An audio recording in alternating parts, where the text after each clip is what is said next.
The Appeals Chamber of the International Criminal Court, the ICC, has upheld the order of reparations granted by the trial chamber to victims of former LRA rebel commander Dominic Ongwen. Dominic Ongwen was ordered by the ICC Trial Chamber 9 on the 28th of February 2024 to compensate victims of his crimes in northern Uganda a record sum of 52 million euros, approximately 200 billion shillings. His defense lawyer, Chief Charles Achaleke Taku, however, in April last year, appealed against the reparations order, listing 15 grounds of contention and requesting the suspension of its implementation. In an appeals judgment delivered by presiding Judge Solomon Balungi Bosa, the appeals chamber rejected 11 grounds of the appeal raised by Ongwen's representative. Scott Patel, the program manager at the ICC Trust Fund for Victims, expressed a sigh of relief following the appeals ruling and described it as an end to the last legal hurdle in the way of reparations. MPs on the Legal and Parliamentary Affairs Committee have criticized the Uganda Human Rights Commission for awarding inadequate compensatory amounts to victims of human rights violations. They described the compensation of 30 million shillings to victims as ridiculous. Asuman Basalira, the Bujiri Municipality MP, led the protests during a meeting held between the committee and officials from the Uganda Human Rights Commission.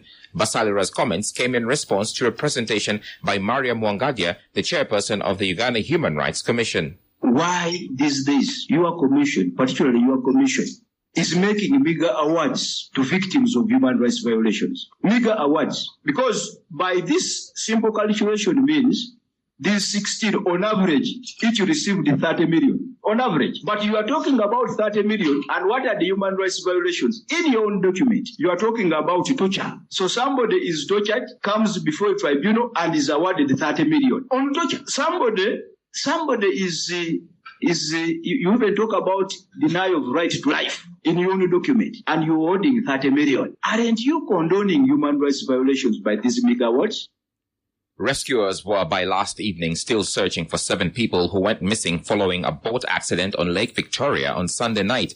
The ill-fated giant boat, locally known as Chinala, was reportedly transporting charcoal from Kalangala en route to Nachiwogo in Entebbe municipality when it was hit by strong winds near Kavinjanja landing site in Wakiso district. Moses Bukenya, one of the survivors, said the boat had collected sacks of charcoal from several landing sites, including Chivunza, and that charcoal owners were also on board.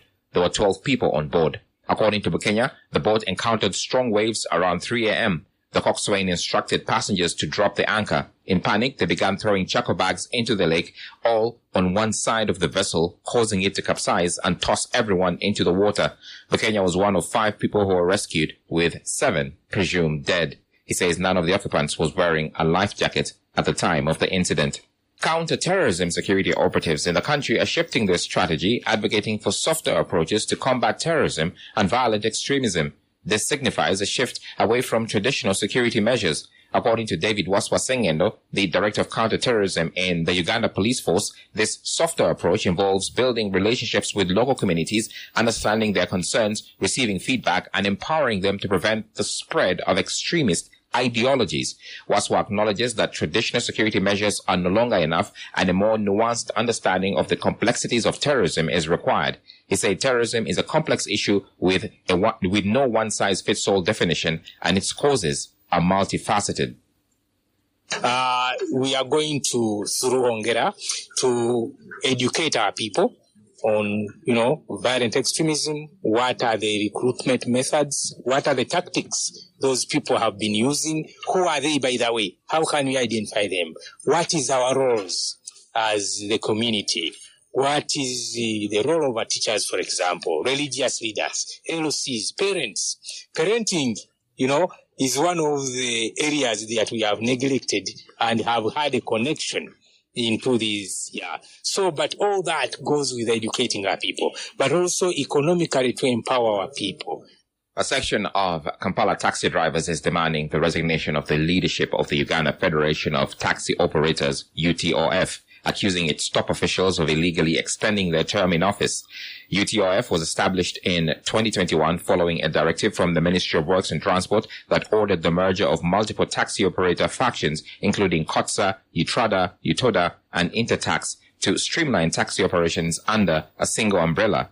However, 4 years into its formation, internal disputes have re-emerged. Sadati Semwanje, the chairperson of the Kawempe taxi drivers, is leading the charge against the current leadership headed by Rashid Sachindi. He accuses Sachindi's team of clinging to power beyond the 2-year term agreed upon in the Federation's original memorandum of understanding. Semwanje said they had agreed that each organization would have the opportunity to be elected into leadership after 2 years, but Sachindi's team from Kotsa wants to cling to power. For more stories and the latest updates, log on to sanyafm.com.